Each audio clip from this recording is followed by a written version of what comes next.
Boa tarde, pessoal. Hoje a gente vai apresentar o tema Baterias e Carros Elétricos, Eletroquímica na Prática, que a ideia principal é basicamente mostrar como os conceitos de eletroquímica, que muitas vezes parecem apenas teóricos, são aplicados diretamente nos carros elétricos modernos. Além da química envolvida, a gente também vai conectar isso com eficiência energética, engenharia automotiva e sustentabilidade. Mas para entender essas baterias, primeiro precisamos entender os fundamentos da eletroquímica. Toda bateria funciona como uma célula eletroquímica.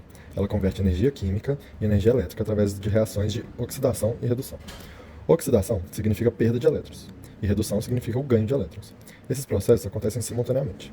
No anodo ocorre a oxidação, então os elétrons são liberados, e esses elétrons passam pelo circuito externo, gerando uma corrente elétrica. Enquanto isso, o eletrólito permite o transporte dos íons internamente entre os eletrodos. Essa separação entre fluxo eletrônico externo e transporte iônico interno é essencial para o funcionamento da bateria. Agora vamos ver como isso acontece na prática dentro de uma bateria.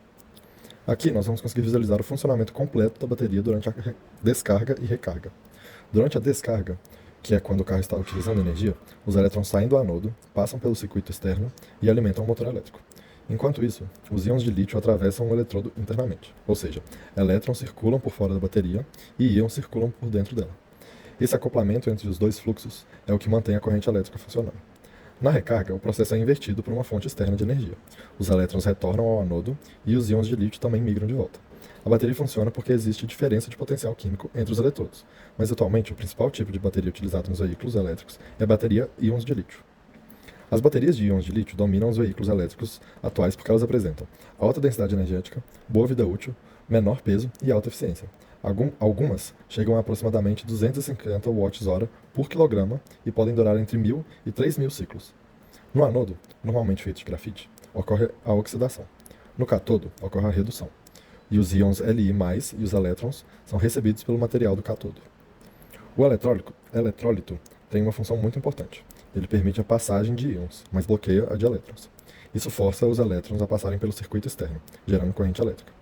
Isso explica por que a bateria consegue alimentar o motor do carro. A reação global representa a transferência total de lítio entre os materiais dos eletrodos. Mas uma bateria automotiva real é muito mais complexa do que. Nos carros elétricos, milhares de células são organizadas em módulos e packs de bateria. Aqui aparecem dois formatos comuns: células cilíndricas 18.650 e células pouch. O BMS, ou Battery Management System, monitora tensão, temperatura, corrente e segurança. Isso é extremamente importante porque baterias aquecem durante o funcionamento e carregamento. A faixa ideal normalmente fica entre 20 e 40 graus Celsius. Temperaturas muito altas aceleram a degradação e podem causar falhas perigosas. Por isso, muitos veículos usam um sistema de resfriamento líquido. Além disso, o modo de carregamento também influencia diretamente eficiência e vida útil. Aqui vemos diferentes tipos de carregamento e tempo estimado de recarga. A recarga com a corrente alternada é mais lenta porque o próprio carro precisa converter corrente alternada em corrente contínua. Já na recarga da corrente contínua, a energia vem diretamente para a bateria, permitindo o carregamento muito mais rápido. Mas correntes muito elevadas aumentam o aquecimento e degradação da bateria. Os motores elétricos conseguem atingir aproximadamente 90% de eficiência, já motores a combustão normalmente ficam próximos de 30%. Grande parte da energia em motores a combustão é perdida em forma de calor. Na frenagem regenerativa, parte da energia cinética do carro é convertida novamente em eletricidade. Isso pode recuperar até 30% da energia. Mas nem todas as tecnologias de bateria possuem o mesmo desempenho. Aqui temos uma comparação entre diferentes tecnologias de bateria. As baterias de níquel-metal hidreto possuem menor densidade energética e menor autonomia. As baterias de íon lítio apresentam hoje o melhor equilíbrio entre densidade, vida útil, velocidade de recarga e maturidade industrial. As baterias de estado sólido são consideradas uma das principais apostas para o futuro. Isso porque prometem maior segurança, maior densidade energética e carregamento mais rápido. Apesar dos avanços, ainda existem desafios ambientais importantes. A extração de lítio pode gerar alto consumo de água e impactos ambientais em regiões sensíveis. A reciclagem busca recuperar materiais importantes como lítio, níquel e cobalto. Isso reduz a dependência de mineração primária. Outro ponto importante é que os impactos ambientais dos carros elétricos dependem muito mais da matriz energética utilizada. Se a eletricidade vier de fontes renováveis, as emissões diminuem bastante, mas se viesse principalmente de combustíveis fósseis, o impacto ambiental pode continuar elevado. Atualmente, tecnologias como sódio-íon e estado sólido buscam reduzir custos, riscos e dependência de materiais críticos.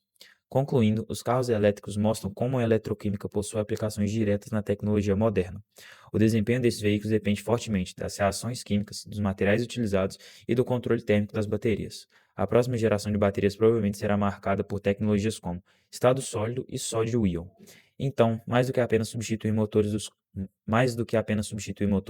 os carros elétricos representam uma transformação química, energética e tecnológica. Obrigado pela atenção.